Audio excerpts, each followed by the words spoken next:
observando a palavra de Deus como realmente ela nos fala.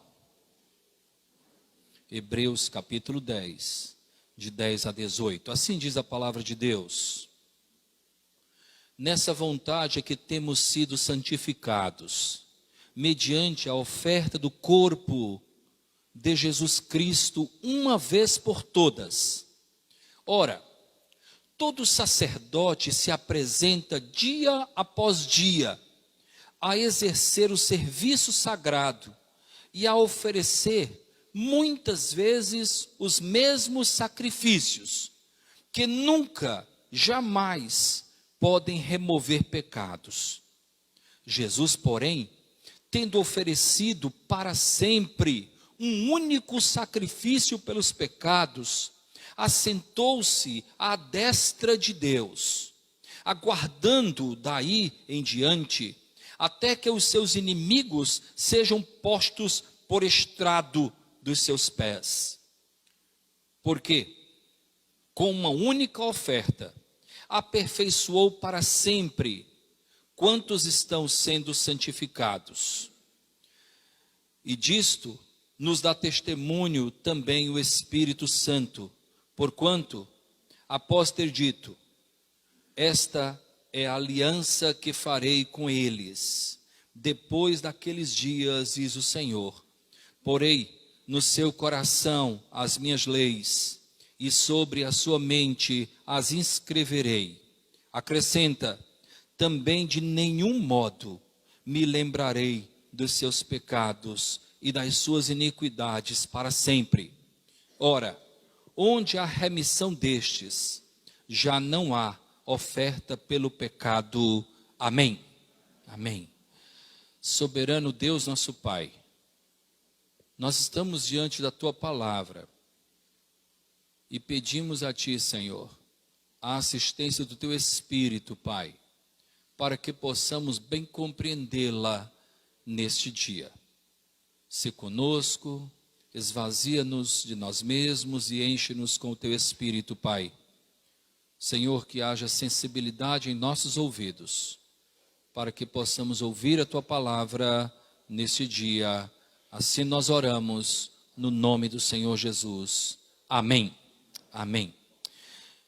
Meus irmãos, a carta aos Hebreus é uma carta de grande importância no que diz respeito à compreensão, ao entendimento do que representa a fé cristã. É uma carta que foi escrita um pouco antes do ano 70. Era um período em que os judeus convertidos ao cristianismo viviam um grande conflito em relação à nova aliança que era apresentada em Jesus Cristo. Só para que seja bem claro, eu procurarei ser o mais didático possível hoje. Eu gostaria que todos nós saíssemos daqui com esse entendimento. Os judeus, parte deles, se converteram. Os primeiros convertidos ao cristianismo foram os judeus. E eles viviam um grande conflito. Por quê? Porque eles vinham de uma linhagem hebraica, com os seus cerimoniais, com os seus rituais, com os seus costumes. E aí se depararam com o ensinamento do cristianismo, que não tinha como propósito ser a continuação do judaísmo.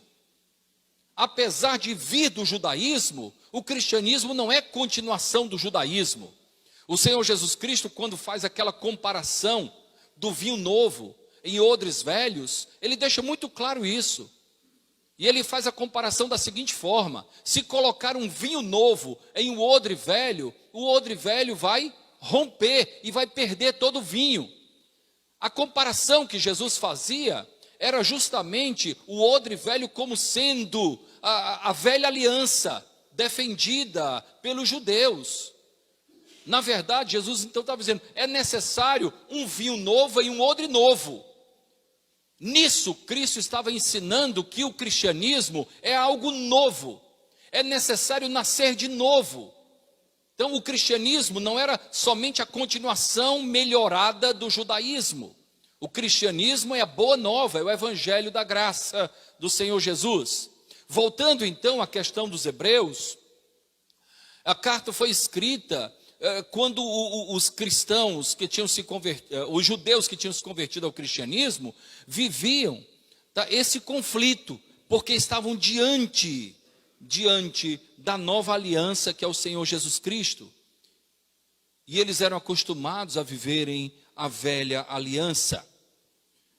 O autor da carta, então, que era desconhecido, encoraja os cristãos a serem fiéis a Cristo, a essa nova aliança, e ver Cristo como o novo, o último e o incomparável sumo sacerdote. Vamos continuar, ainda tentando ser o mais didático possível antes de entrar no texto. O autor da carta aos Hebreus apresenta Cristo como sendo superior aos anjos, como sendo superior a Moisés. Moisés representava a lei, superior à lei, superior a Moisés, superior a Arão, que representava o sacerdócio, tá? Superior ao Antigo Testamento. Apresenta também o Antigo Testamento com um caráter temporário diante do que viria. Veja o que diz o primeiro versículo do capítulo 10. Você está com a Bíblia aberta aí, é só olhar. Olha o que diz o primeiro versículo. Diz assim: ora, visto que a lei tem sombra dos bens vindouros, não a imagem real das coisas, nunca jamais pode tornar perfeitos os ofertantes com os mesmos sacrifícios que, ano após ano, perpetuamente eles oferecem. Então o autor aos Hebreus apresenta o Antigo Testamento como sendo algo temporário, transitório. Era uma sombra, a sombra do que haveria de ser revelado. Está claro até aí? Está fazendo sentido? Então o Antigo Testamento, de acordo com o autor aos Hebreus, representava a sombra daquilo que viria a ser revelado. Como eu tenho feito a comparação, né? Se você está com luz atrás de você, tá? E essa luz faz sombra, e alguém vai chegando perto de você, pela sombra você percebe a aproximação de alguém, mas você não sabe a roupa que ela está, você não sabe quem é aquela pessoa. Então essa era a visão, é uma metáfora, tá? Daquilo que representava o Antigo Testamento. Então o autor aos Hebreus mostra isso. O Antigo Testamento era algo transitório. O permanente é Cristo, o permanente é a nova aliança, o permanente é o Evangelho, tá certo? Então, mais outra coisa, o autor aos Hebreus mostra que deixar Cristo, e essa era uma exortação, guarda isso que é importante. Ele fala para os judeus, né? Isso serve para nós também. Deixar Cristo em função de tipos obsoletos de fé é um retrocesso imperdoável. Negar a Cristo por conta de rituais obsoletos, de coisas da velha aliança, é um erro imperdoável, um retrocesso na vida espiritual. E finalmente, o autor aos Hebreus afirma que a fé genuína no Senhor Jesus Cristo nos garante a perseverança até o fim. Trata-se de uma bela carta.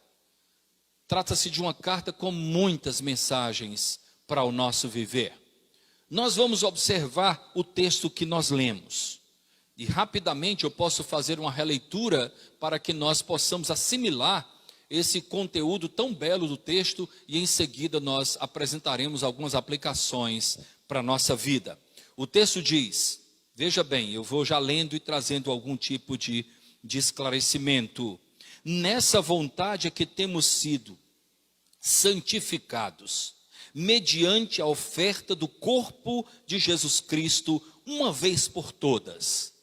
Nisso o autor deixa muito claro a diferença que há na oferta que Deus fez para o nosso pecado, para o pagamento do nosso pecado, a diferença que há entre essa oferta e as ofertas que anualmente as pessoas, os hebreus, os judeus faziam no Antigo Testamento. A oferta que, por isso que Jesus Cristo é colocado no lugar de propiciação, que quer dizer oferta pelo pecado, oferta única. pelo pecado. Tá certo? Então é nisso que nós somos santificados, na oferta única que Deus fez para nos perdoar os pecados.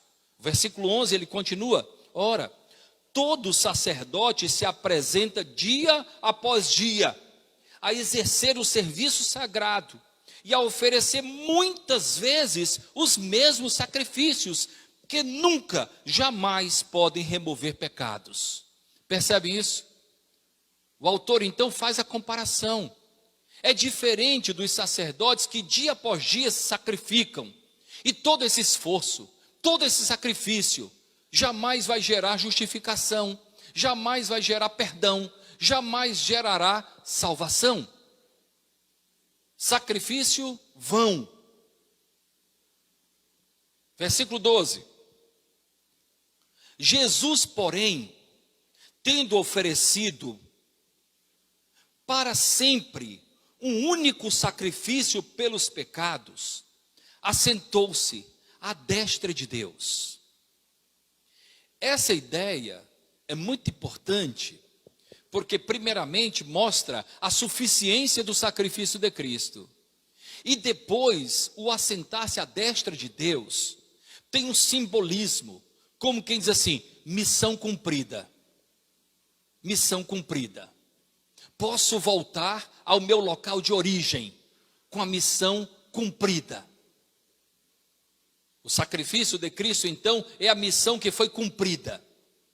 Não precisa anualmente fazermos, porque o Senhor fez de uma vez por todas, tendo oferecido para sempre um único sacrifício pelos pecados, assentou-se à destra de Deus. Versículo 13: aguardando daí em diante, até que os seus inimigos sejam postos por estrado aos seus pés. Demonstra a vitória certa do Senhor Jesus. Os inimigos serão todos postos como estrado aos seus pés. Ele é vencedor. Tantas vezes nos apanhamos, não é? Como apologetas da fé. Tantas vezes nos apanhamos como defensores. Tantas vezes eu encontro pessoas comentando: vou acabar com a igreja, pastor. Que igreja você está se referindo? A noiva de Jesus? Você acha realmente que a noiva de Jesus vai ser derrotada por homens mortais? Por ideologias? Por isso, por aquilo? Você não ouviu o que Jesus Cristo disse a Pedro, não? Tu és Pedro, e sobre esta pedra edificarei a minha igreja, e as portas do inferno não prevalecerão contra ela. Você esqueceu disso? Tantas vezes nós somos imaturos. A igreja pertence ao Senhor Jesus. É a noiva de Cristo.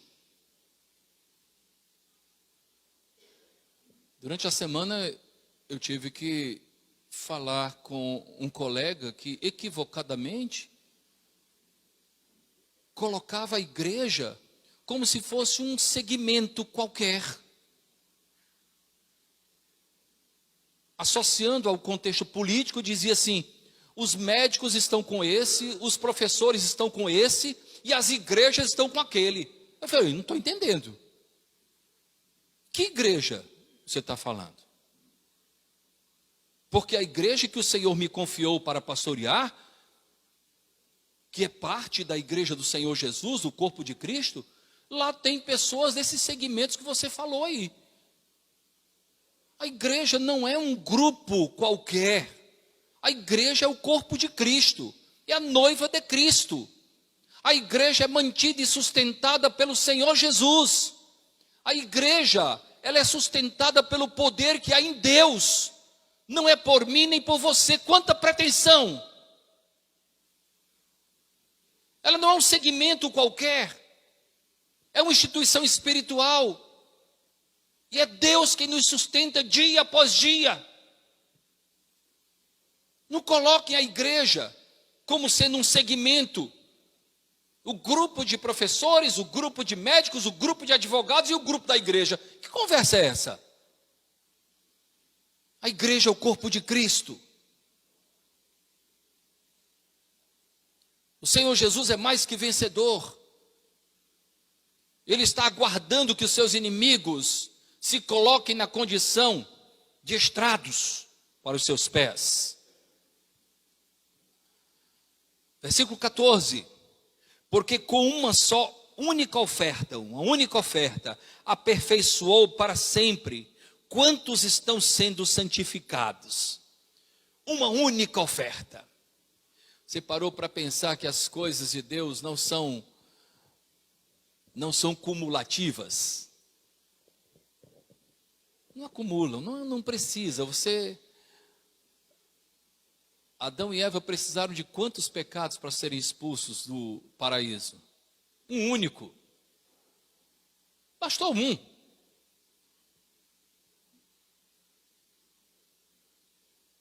Quantas vezes Jesus teve que morrer na cruz? Uma única vez. Porque o nosso Deus é cirúrgico. Ele não faz tentativas. Não, ele é cirúrgico. Ele sabia o que eu precisava, o que você precisava.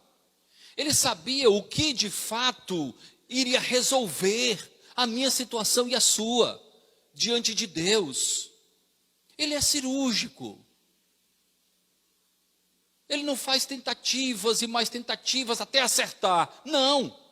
Ele mandou Jesus, e Jesus é a receita para mim e para você, e é a única e infalível receita.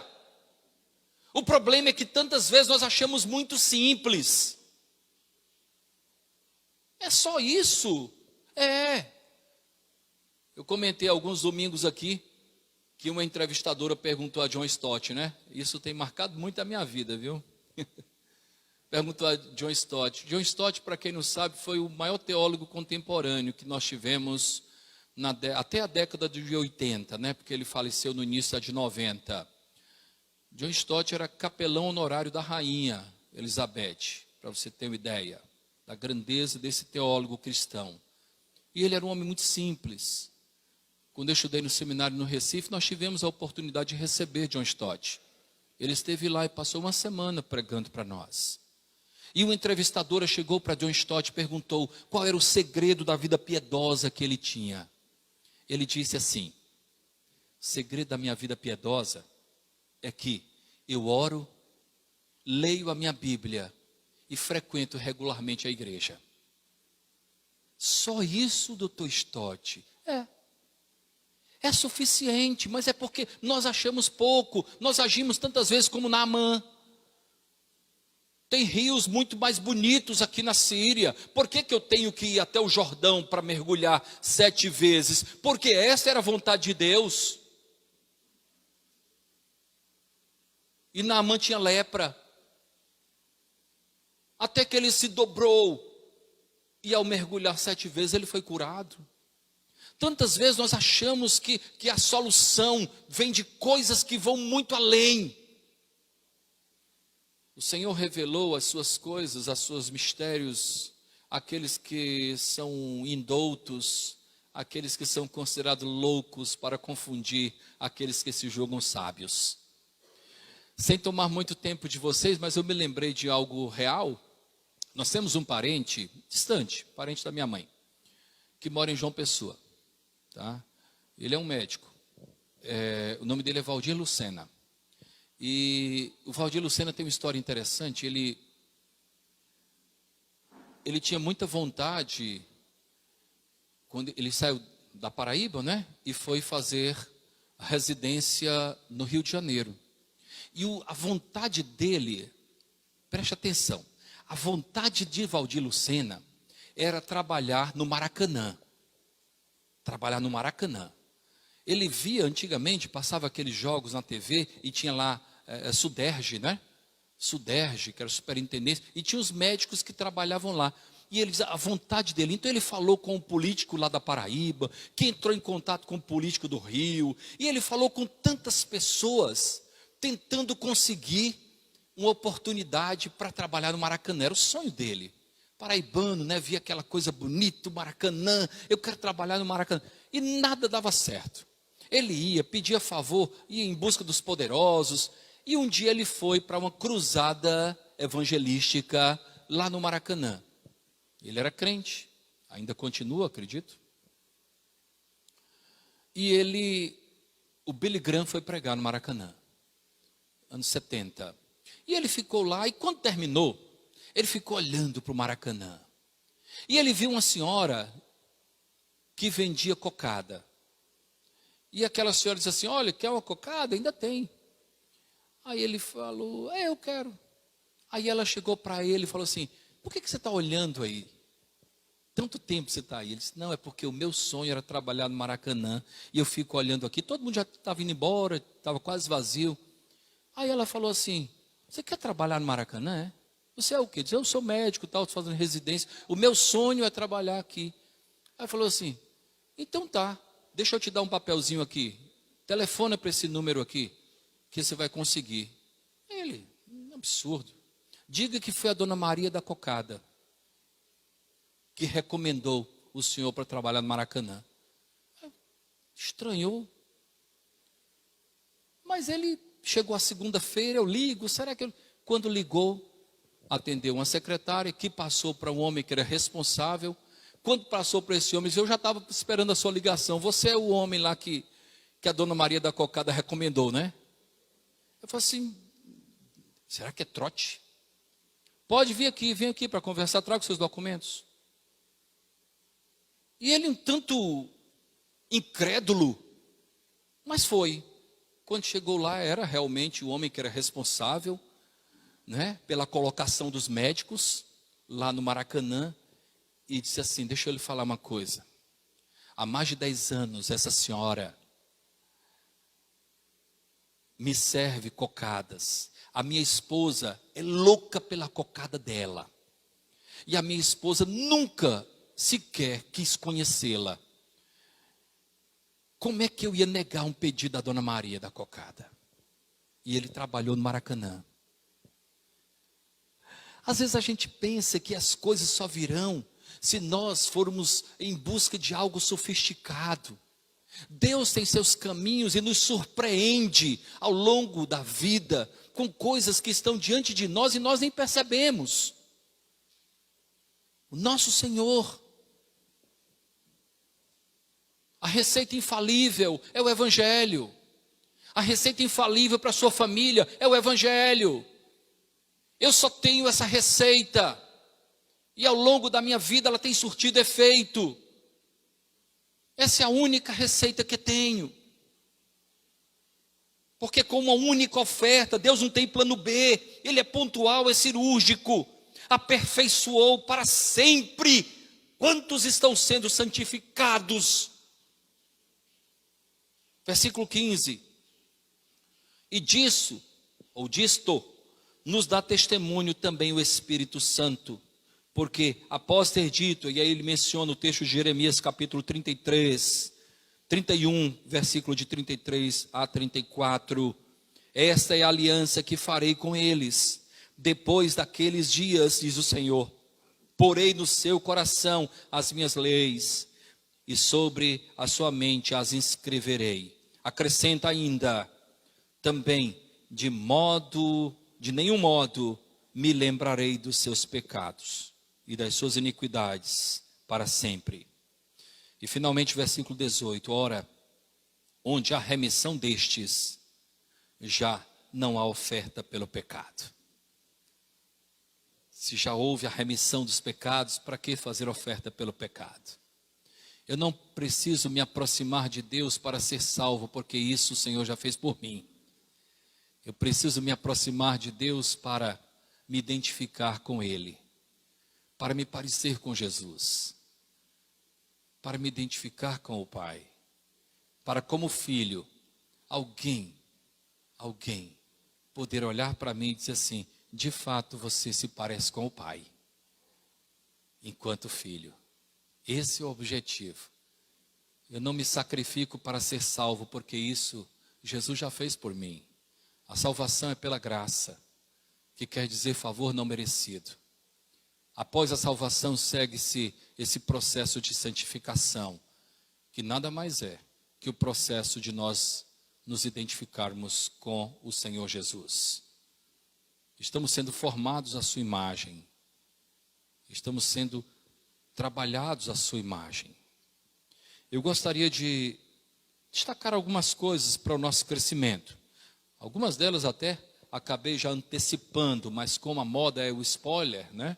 Então já foi dado aqui. Primeiro destaque, irmãos, o sacrifício de Cristo é único e suficiente para a salvação daquele que crê. O versículo 11 mostra claramente isso. Aquilo que é feito pelo homem, presta atenção, aquilo que é feito pelo homem tem um valor temporário, transitório, precisa ser feito e refeito várias vezes. Já percebeu isso? Aquilo que nós fazemos, temos que fazer constantemente. Mas aquilo que Deus faz, Ele faz de uma única vez. Porque Ele faz com a perfeição jamais vista. O que é feito pelo homem nunca alcança o objetivo final. Jamais. Jamais. Os sacrifícios poderão remover pecados, é o que diz o versículo 11, não é? Dia após dia, fala a respeito do sacerdote do Antigo Testamento, que dia após dia exerce o serviço sagrado e oferece muitas vezes os mesmos sacrifícios, que nunca, jamais podem remover pecados. O objetivo nunca é alcançado. Nunca é alcançado. Porque se os nossos sacrifícios pudessem alcançar perdão para os nossos pecados, nós teríamos mérito. E a salvação não é por mérito humano. A salvação é pela graça e unicamente pela graça. É uma ação monergista e não sinergista, única, unilateral. Nós somos agentes passivos dessa graça bendita revelada pelo Senhor Jesus Cristo, ou no Senhor Jesus Cristo, melhor dizendo. De modo, continuando ainda, né? O que é feito pelo homem nunca alcança o objetivo final. No capítulo 11 da carta aos Hebreus, né? Nós encontramos um relato de salvos. São chamados de heróis da fé, não é? Ou heróis da fé. Porém, deixa eu falar uma coisa a respeito disso. Eu estou mudando o meu olhar para o capítulo 11 de Hebreus, tá? Todos eles alcançaram êxito pela graça e não por méritos, de modo que é até questionável a expressão heróis da fé, tendo em vista que o que eles alcançaram foi pela graça e não por mérito. Possivelmente, ao chegarmos no céu e nos depararmos com tantos que são mencionados no capítulo 11 de Hebreus, eles vão dizer: eu não tenho nada de herói, foi Deus que fez por mim. Abraão vai dizer: eu não saí da minha tenda, da minha casa, por conta própria, foi Deus que me levou a sair. Noé vai falar o mesmo: eu não construí porque achei que era bom construir uma arca, foi Deus. E tantos outros. Tudo é pela graça. Um segundo destaque, queridos. O primeiro é esse, né? O sacrifício de Cristo é único e suficiente para a salvação do que crê. Um segundo destaque. Destaco as características do sacrifício de Cristo. Quais são eles? Está no versículo 12, não é? Versículo 12 diz assim, para a gente ser bem didático: Jesus, porém, tendo oferecido para sempre um único sacrifício pelos pecados, assentou-se à destra de Deus. Características do sacrifício de Cristo. Primeiro, é um sacrifício eterno, para sempre. Não é temporário, é eterno. Segundo, é único. Não precisa de outro. Não precisa de um outro Cristo. Terceiro, ele foi pelos nossos pecados. O que isso quer dizer? Presta atenção. Foi um sacrifício pelos nossos pecados. Pecado é uma infração espiritual e não material. Jesus morreu para nos tornar pessoas perdoadas espiritualmente. Nós estávamos espiritualmente distanciados de Deus, porque Deus é espírito. Jesus Cristo falou isso à mulher samaritana: Deus é espírito, importa que os seus adoradores o adorem em espírito e em verdade. Nós estávamos espiritualmente mortos. Foi pelo meu pecado e pelo seu, não foi para que você tivesse um emprego melhor, não foi para que você tivesse uma casa melhor, não foi para que você tivesse um carro melhor. Foi um sacrifício de cunho espiritual. Foi pelos nossos pecados. Eu falava há uma semana lá em Salvador que Jesus Cristo não veio ao mundo para nos tornar pessoas melhores. Isso é somente consequência da nossa vida com Deus. Ele veio para nos trazer vida, porque nós estávamos mortos em nossos delitos e pecados, espiritualmente mortos. Foi um sacrifício unicamente espiritual, queridos, porque o problema da humanidade, presta atenção, uma vez eu falei isso aqui, o nosso problema chama-se pecado. Pecado. Se você vai vasculhar o motivo pelo qual nós estamos nos separando com uma guerra, você vai cavar, é pecado. Se você vai perceber os problemas familiares que nós encontramos em vários contextos, é o pecado. Se você pode ir em busca, o problema da humanidade é o pecado. Você pode imaginar Fortaleza sem pecar? Onde as pessoas amam, a pessoa deseja para o próximo aquilo que deseja para si, onde as pessoas olham o que Jesus Cristo ensinou como sendo algo de fato a ser seguido, onde as pessoas realmente, onde o marido olha para a esposa como Jesus olha para a igreja, porque essa é a comparação. Essa é a comparação. Você pode imaginar, por exemplo, Jesus traindo a igreja? Assim também, aquele que realmente ama a Deus, jamais poderá trair a esposa. Por quê? Porque a comparação feita por Paulo lá em Efésios é essa. Jesus, o noivo, a igreja a noiva. Cristo morreu em função da nossa condição espiritual.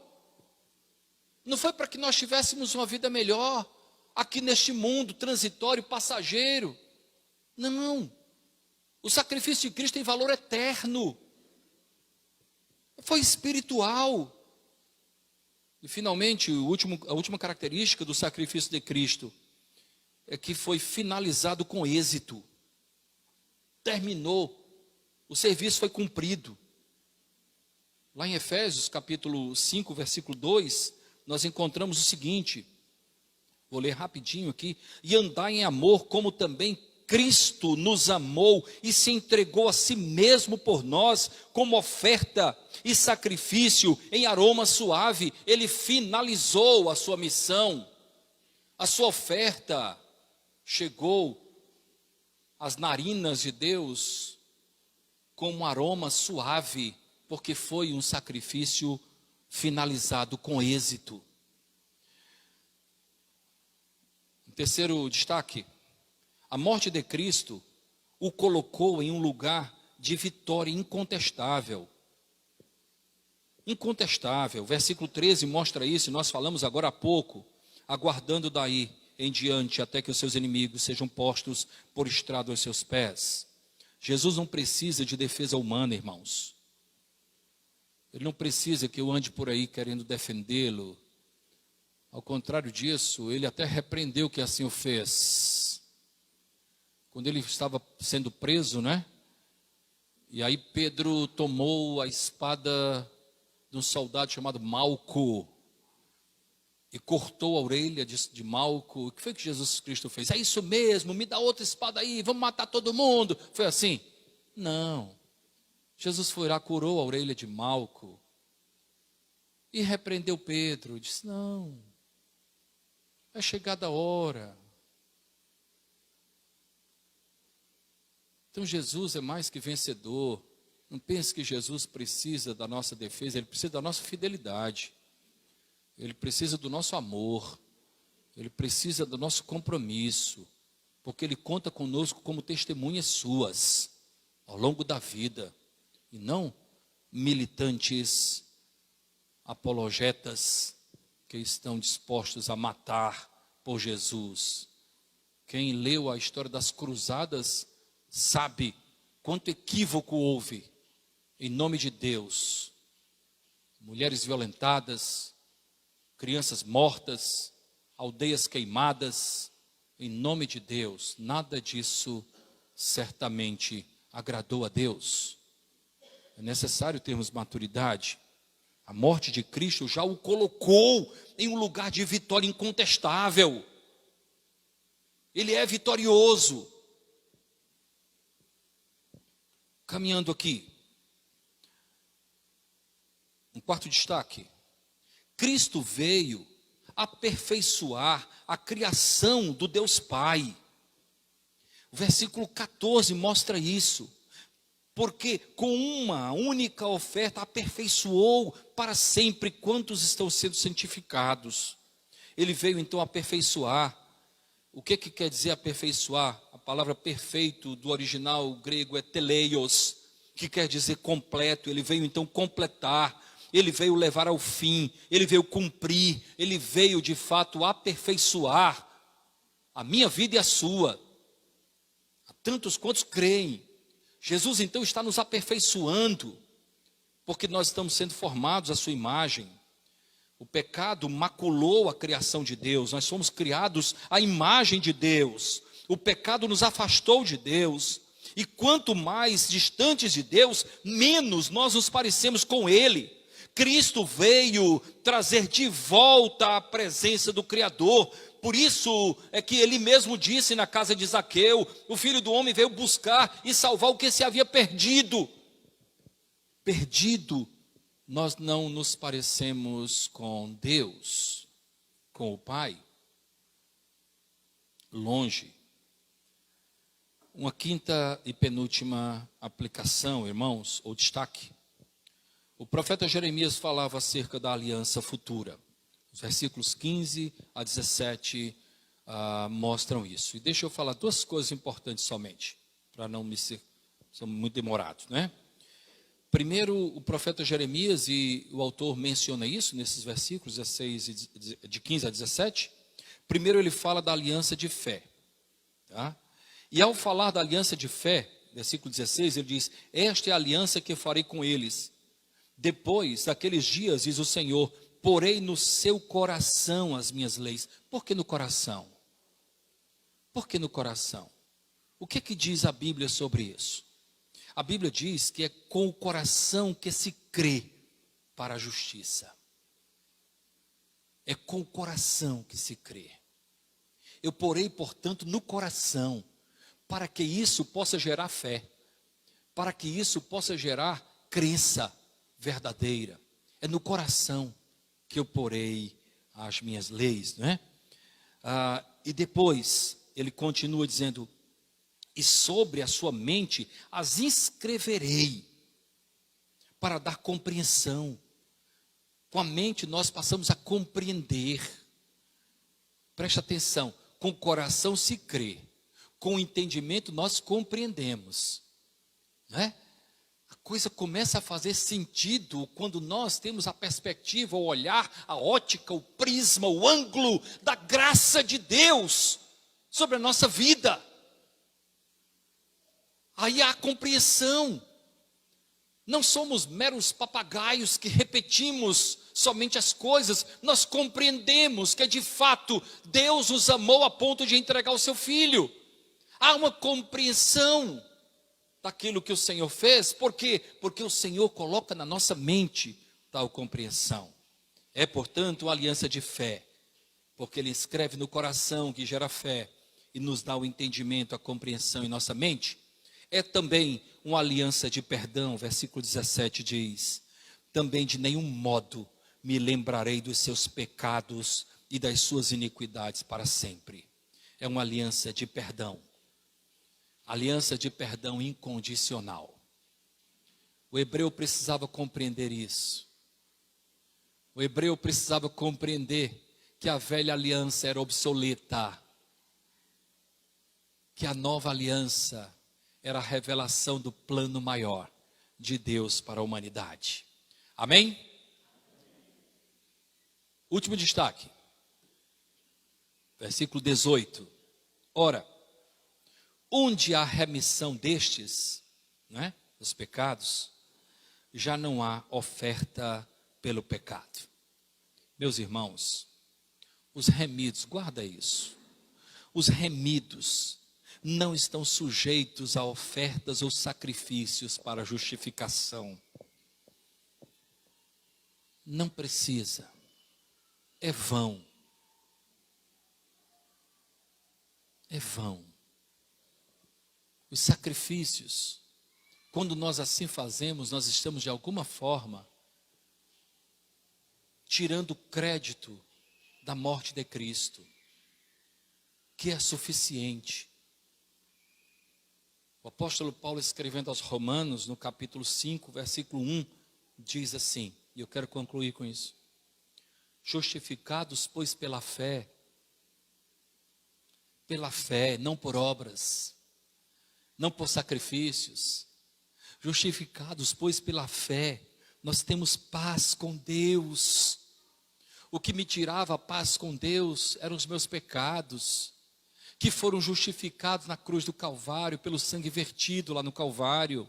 Justificados, pois, pela fé, nós temos paz com Deus por meio do nosso Senhor Jesus Cristo, que se entregou de uma vez por todas para nos salvar, para nos reconciliar com Deus.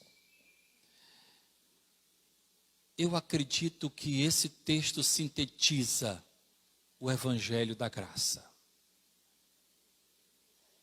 Você compreende isso? Você compreende aquilo que realmente Deus fez por você? Essa compreensão já há na sua mente? Essa palavra já gerou fé no seu coração? É disso que nós necessitamos. Necessitamos compreender que a oferta foi feita uma vez só. Que nessa nossa trajetória nós estamos somente sendo formados à imagem do Filho de Deus. Tropeçando, se levantando, se equivocando, outras vezes acertando e caminhando sempre nessa trajetória até o dia final, quando os nossos corpos serão glorificados à semelhança do corpo de Cristo. É essa a trajetória da vida cristã. Baixa a sua cabeça nesse instante, feche os seus olhos, individualmente pense a respeito disso, analise o que mais é necessário, por que as pessoas tantas vezes correm de um lado para o outro, em busca de autojustificação, quando nós temos em Cristo tudo o que nos é necessário. No seu coração já há fé. Eu gostaria de orar por você nesta noite. Se você deseja que eu ore por você nesta noite, por alguma razão, uma razão espiritual, obviamente, fique em pé, eu quero orar por você agora, para que haja compreensão. Talvez você tenha vindo à igreja tantas vezes e nunca tinha sido tocado de fato por esse evangelho, e hoje você percebeu isso. Pode ficar em pé, eu quero orar por você, e Deus está vendo isso. Não somente para fazer quórum, mas porque lá no coração você percebe, constrangido pela palavra de Deus, constrangido pelo que o Senhor fez por você. Tantos encontram-se em pé, tantos estão dizendo ao se colocar em pé, que reconhecem a graça de Deus manifestada no Senhor Jesus, que é única, que é suficiente para a salvação, para nos tornar novas pessoas. Quanta grandeza há na ação de Deus por nós. Soberano Deus, nosso Pai, muito obrigado, Senhor Deus, por esse momento na Tua casa, um momento de reflexão, um momento de contrição, um momento de reconhecimento, um momento de derramamento da tua graça, Senhor. Ó Senhor, que a tua graça invada cada coração, Senhor. Ó nosso Deus, que essa graça bendita esteja presente em cada vida, em cada família. Opera, Senhor, em cada vida. Ó Deus, especialmente nós oramos por tantos que se encontram em pé, ó Deus. Tu sabes muito bem acerca da condição espiritual de cada um de nós, Pai. Senhor, dá que nós percebamos que o sacrifício do teu Filho teve um efeito espiritual, ó Deus, porque espiritualmente, sem Ele, nós estamos mortos por conta dos nossos pecados, ó Pai, mas Ele nos vivifica pelo seu poder, Senhor. Ó Deus, abençoa a igreja, abençoa as famílias da igreja. Senhor, aproxima-nos mais de Ti, ó Deus. Senhor, dá que nos desprendamos os embaraços desta vida para nos apresentarmos a Ti, ó Deus, e olharmos para Ti com a prioridade que Tu mereces, Pai. Nosso Senhor, abençoa-nos, fortalece-nos e opera em nosso coração. Gera fé naqueles que ainda não a têm, ó Deus. Oramos assim, no nome do Senhor Jesus. Amém, amém. Deus abençoe, queridos irmãos. Vamos cantar o último hino, queridos. Vamos ficar em pé todos agora?